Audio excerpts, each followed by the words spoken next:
So there's 10 different terrains, and can you just basically go through each 10 and maybe give a brief little, snippet of what it might suggest or what it might mean? Yeah.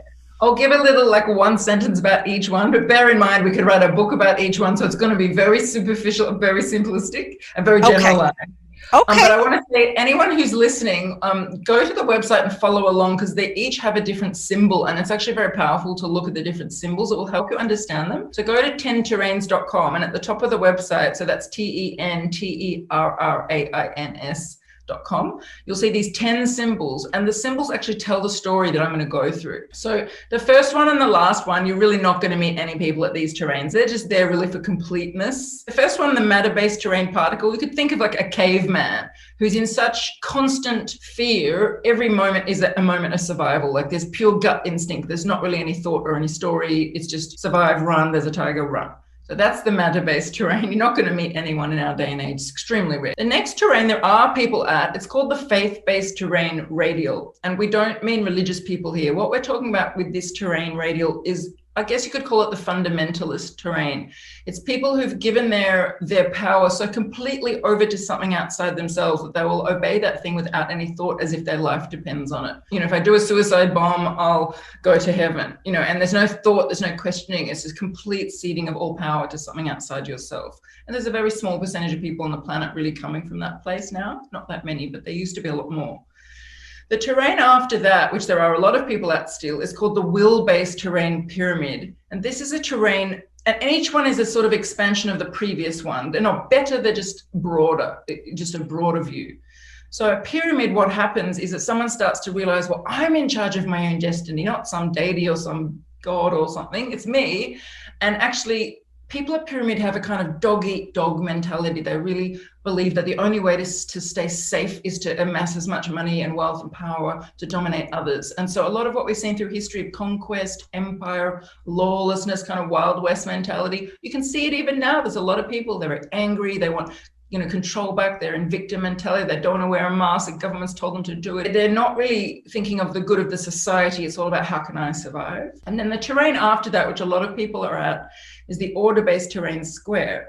And this is the terrain, when someone shifts from pyramid to square, they've given over being selfish, and now they're realizing that there's something bigger than them that's important, and that's the majority, that's the society, the smooth running of society. So the symbol of the square is this person, and there's this little dot, and there's a square around the dot, because this person is looking to the system to feel safe. So people at square tend to believe in their society, want to participate healthily in their society. They tend to follow authority and believe what they've been taught, and want to be an upstanding member and a good contributing member of society. It's really what we would call the mainstream.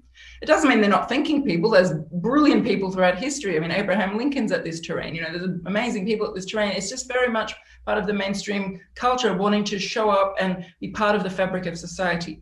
So then you get the next terrain, the reflection-based terrain diamond, and you'll see this guy is a diamond with a dot on the right. He's kind of trying to push the square over, if you look at the picture.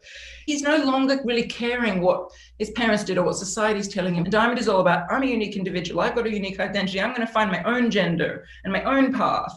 And now we've got the internet, which gives everyone an opinion. This is a diamond invention. And diamond is all about innovation, pushing over the square, overthrowing social systems. I'm going to forge my own path. I'm going to do what I want. Entrepreneurialism. So many of the technological innovations we've had have been from people at diamond. The shadow side of this terrain is that there's not really that much of a connection to the community like there is at square or at the terrain after it, which is circle. It's much more an individualistic terrain. They kind of go from collective to individual to collective to individual, but a slightly different version of that each time. So the one after this is actually really the biggest jump, is between this terrain diamond and the one after it, which is the connection-based terrain circle. A lot of indigenous cultures are at this terrain circle. Circle is really a terrain where someone is deeply connected to the web of life, to all of creation, to all animals, plants, to the earth, to the community. And like square, they're coming from a sense of care about their community, but they've had a shift from diamond to circle where their identity has fallen off. They're no longer really coming from identity. They're just coming from a deeply heart-guided place. But people, when you meet people at circle, they're really coming from their heart. They're all about vulnerability, sharing their deepest feelings, authenticity, and how can everybody in the community collaborate together. So when you see circle communities, there's not really any leader. everybody's working together for the good of all. And there's not really so much social systems or anything. It's a very different kind of caring for the community that we find at Square. The terrain after that, the coherence-based terrain spiral, this is where someone has gone from a sense of connection to the web of life. Now they've got a sense of connection to the entire multidimensional cosmos. These are people who are working with energies. They're really in a quest to try and become coherent on all levels of their being, their higher self, their body, their heart, their gut. These is the terrain of people like, the power of now. Those kind of ideas tend to come from this terrain. It's all about resonance, synchronicity. I'm creating my reality from the inside out, that kind of thinking. But it's not just an idea for these people. They're actually living from that place.